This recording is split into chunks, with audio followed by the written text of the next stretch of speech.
ጃፓን እንግዲህ ከዚህ በኋላ ሊፍትን ወደ ስፔስ እንጂ ህንጻ ላይ ብቻ ለምን ይብላለች። ታዲያም እንግዲህ ጃፓን ይህን ዜና ካሰማች በኋላ 25 ዓመት ሙሉ ኮንስትራክሽን ይፈጅብኛል፣ ከዚህ በኋላ እንግዲህ ስፔስ ላይ ሮኬት ማምጠቅ እንደዚህ የሚባል ነገር የለም፣ ማንም ሰው እንግዲህ ደርሶ የሚመለስበትን ቀለል ያለ የስፔስ ኤሊቬተር ወይንም ደግሞ ሊፍት ሰራለው እያለች ትገኛለች። የዓለማችን እጅግ በጣም ርካሹ ቤተሰብ ነን ይላሉ። ለሰማቸው ግን ምን አይነት ችጋራሞች ናቸው የሚያስብል ነው። እናም ቤተሰቦቼ እነዚህ በስክሪኑ ላይ የምትመለከቷቸው ሰዎች እንግዲህ ኑሯቸው በአሜሪካ ነው።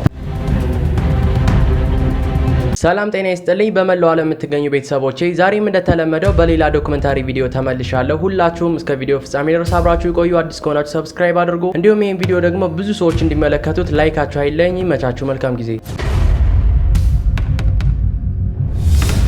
ከተመቻቸና ከተንደላቀቀ ኑሮ ማንነቱ ስለተሰረቀበት ብቻ ጎዳና ተዳዳሪ ሆኗል። ይህ በስክሪኑ ላይ የምትመለከቱት ሰውዬ ጆን ሆለንስኪን ይባላል። ጆን ሆለንስኪን ለ3 ተከታታይ ዓመታት በፍሎሪዳ ግዛት ውስጥ ታምፓ ዳውንታውን ላይ ከፖሊሶች ጋር እንግዲህ አይጥና ድመት እየሆኑ እንግዲህ በየጥጋጥጉ እየተደበቀ ይኖር ነበረ። ያው እንግዲህ ቀን ቀን የትም ቢውልም ማታ ማታ ግን በመነፈሻ ወንበር ላይ፣ በባስ ስቴሽን ወንበሮች ላይ እንዲሁም ደግሞ ካርቶን ውስጥ ገብቶ ያድር ነበረ። ይህ ደግሞ ያው ታምፓ ዳውንታውን ላይ ስለማይፈቀድ ፖሊሶች ያራሩጡት ነበረ። ይህ የሆነው እንግዲህ ማንነቱን የሚገልጽ ወረቀት ስለተሰረቁበት ነበር። ሩጫው ቢያሰለቸው፣ ቤት ማጣቱ ቢያንገበግበው ለአንዴና ለመጨረሻ ጊዜ ይህን ጉዳይ ለመፍታት ኢልስቦት ካንቲ ላይ ሄደ። ይሄ ኢልስቦት ካንቲ ያልኳችሁ ያው እንግዲህ ቤት ለሌላቸው ጊዜያዊ ማረፊያ አገልግሎት የሚሰጥ ድርጅት ነው። ያው ነገር ግን እዚህ ኢልስቦት ካንቲ ወደ ተባለው ድርጅት ለመግባት መታወቂያ ያስፈልግ ነበር። ያኔም ታዲያ ቻርለስ ኢልማንን አገኘው። ቻርለስም እንግዲህ እዚህ ቦታው ላይ ሶሻል ሰርቪስ ሰራተኛ ነው። ያው ህጋዊም ሆኖ እንግዲህ ለነዚህ ሰዎች እሱን ለሚመስሉ ሰዎች ጥብቅና በመቆም ይታወቃል። ብሎም እንግዲህ ለሚፈልጉት ነገር እነሱን ወክሎ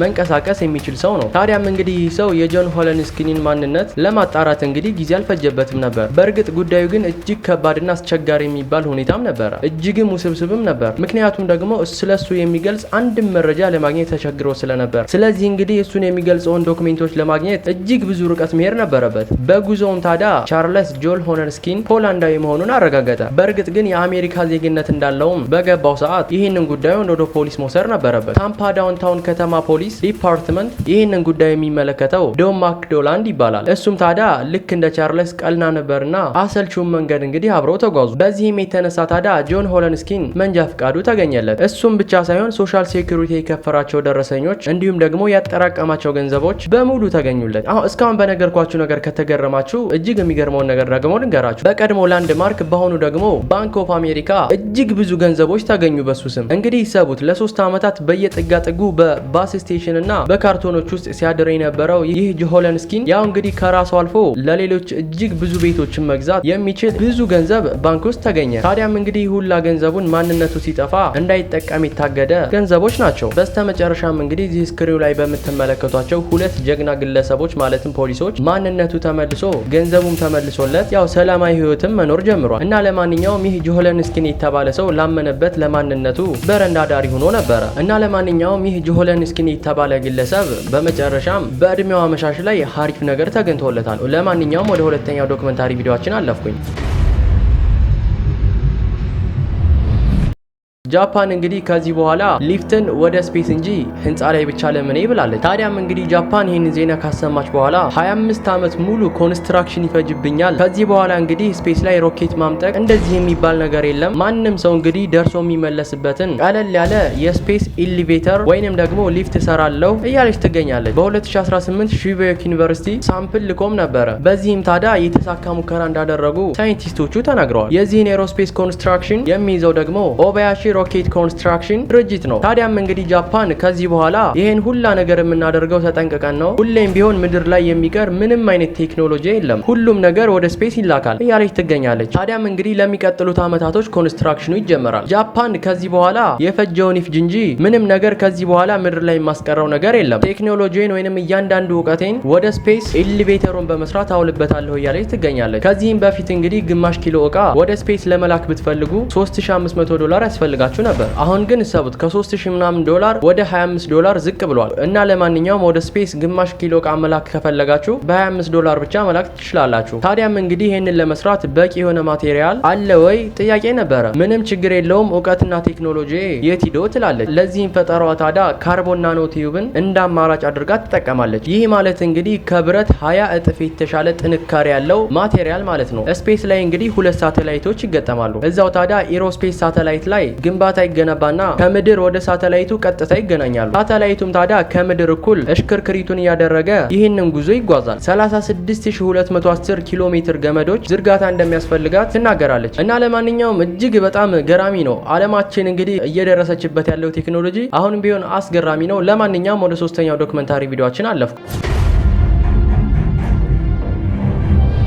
የዓለማችን እጅግ በጣም ርካሹ ቤተሰብ ነን ይላሉ። ለሰማቸው ግን ምን አይነት ችጋራሞች ናቸው የሚያስብል ነው። እናም ቤተሰቦቼ እነዚህ በስክሩ ላይ የምትመለከቷቸው ሰዎች እንግዲህ ኑሯቸው በአሜሪካ ነው። ታዲያም እንግዲህ ግቢያቸው ውስጥ ትንሽ መዋኛ ገንዳ የምትመስል ነገር አለች። ያው ልጆቹ ከተጫወቱ ከዋኙ በኋላ ግን እነሱ የሚያደርጉት የቤቱን እቃ በጠቅላላ የቆሸሸ እቃ ካለ ያው የሚመገቡበትም ማለት ነው ያው ልጆቹ በዋኙበት እንግዲህ ማጠብ ነው። ምክንያት ተብለው ሲጠየቁ እንግዲህ እነዚህ ሁለት ጥንዶች የኤሌክትሪክና የውሃ ፍጆታ ለመቀነስ ነው ይላሉ። እናም ታዲያ ተግባራቸው በዚህ ብቻ አያበቃም። ምናልባትም እንግዲህ የታጠበውን ሰሃንና ድስቶች ሊያበስሉ ከገቡ ወይ መያዣ የላቸውም ወይ እጅ የላቸውም ወይ ጆሮ የላቸውም። ታዲያም እንግዲህ እነዚህ ጥንዶች እነዚህን እቃዎች መቀየር አላስፈለጋቸውም። ምክንያቱም ደግሞ ያው ሚስት እንዲህ ትላለች፣ ባሌ እጄ እንዳይቃጠል ፒንሳ አዘጋጅቶልኛል፣ መቀየር አያስፈልገንም የሚስት መልሷ ነው። ለልጆቹም እንግዲህ መጫወቻ ቢሆን ኮምፒውተር፣ ላፕቶፕ ወይንም ሳይክል ነገሮች አያስፈልጉም። በተገኘው ነገር እነዚህ ህፃን ልጆች ይጫወታሉ። ያው ሳሎናቸውም ውስጥ እንግዲህ ብትገቡ ሶፋ፣ ቲቪ የሚባሉ የቅንጦት እቃዎች የሉም። ሁሉም እንግዲህ ለሚበቃ 2 ወንበር ብቻ ሳሎን ላይ ይታያሉ እና እነዚህም በቂ ነው ይላሉ። በዚህም በኑሮ ሁኔታችን እንደዚህ ስለቆጠብን $20,000 አትርፈናል ይላሉ። እናም ይሄ ተግባራቸው እንግዲህ አሁንም በዚህ ብቻ አያበቃም። ወደ ሻወር ቤት እንግዲህ ብትገቡ ውሃ የሚከፈተው የሚዘጋው በፒንሳ ነው። ታዲያም እንግዲህ እናንተ ሻወር ለመውሰድ ብትፈልጉም የሻወር አናቱ ተቀንጥሷል። ታዲያም እንግዲህ መፍትሄ የማያጣው የቤቱ አባወራ ሃይላንድ እንግዲህ በስቶ እዚህ ጋር እንደምትመለከቱት እንግዲህ ሃይላንድ በስቶ ላዩ ላይ ገጥሞበታል። ቆንጆ ሻወር ነው። ሚስትየው በየትኛውም ሰዓት ስትጠየቅ የምትመልሰው መልሷ ነው። እነዚህ ቤተሰቦች ታዲያ እንደዚህ ገንዘብ የምትንቆጠቆጡት ወይንም የምትቆጥቡት ለምንድን ነው ተብለው ይጠይቃሉ። እነሱ መልሳቸው ታዲያ ለልጆቻችን ሰፋ ያለ ቦታ ለመግዛት ነው ይላሉ። በእርግጥ ግን የሚኖርበትን ያላቸውን ቤት መሸጥ ነበረባቸው። ከዛም በኋላ አማካሪ ወይንም ደላላ ይጠራሉ። ያም ደላላ እንግዲህ መጥቶ ቤቱን በሚያይበት ሰዓት ደስተኛ አልነበረም። ቤቱንም ዞር ዞር ብሎ ካየ በኋላ ወደ ጓሮ ሄዶ እባክህን አጥርህን እንኳን እጠር፣ ቢያንስ የሚገዛ ሰው አጥርህን ማየት አለበት ብሎ ይነግረዋል። ይህም ታዲያ የቤቱ አባወራ የለም ይህ እኮ የእብነበረድ ቸኮሌት ነው የሚመስለው የአባትየው መልስ ነው። ምክንያቱ ደግሞ ያው ከ10 ዓመት በላይ ያልታደሰ አጥር ነው ያላቸው። ወደ ሳሎን ቤታቸውም እንግዲህ ብትገቡ ምንጣፍ የሚባል ነገር የላቸውም። ታዲያም እንግዲህ ደላላ ምንጣፍ አድርግበት፣ ይህን ካላደርግ የሚገዛ ሰው የለም ብሎ ይነግረዋል። ታዲያም ይህ ግለሰብ እንግዲህ ወደ ሱፐርማርኬት ሂዶ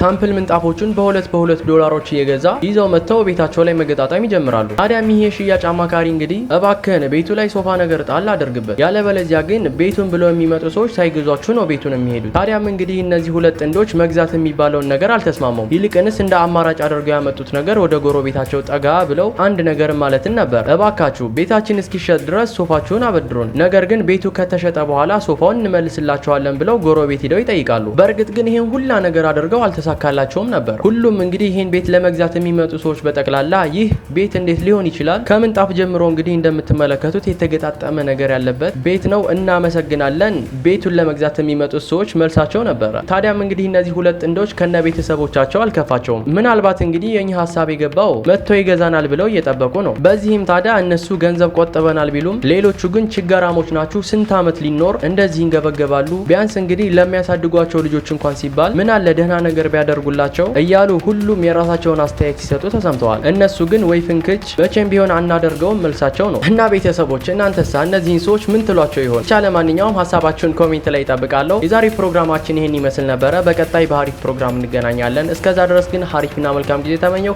መልካም ቀን ይሁንላችሁ።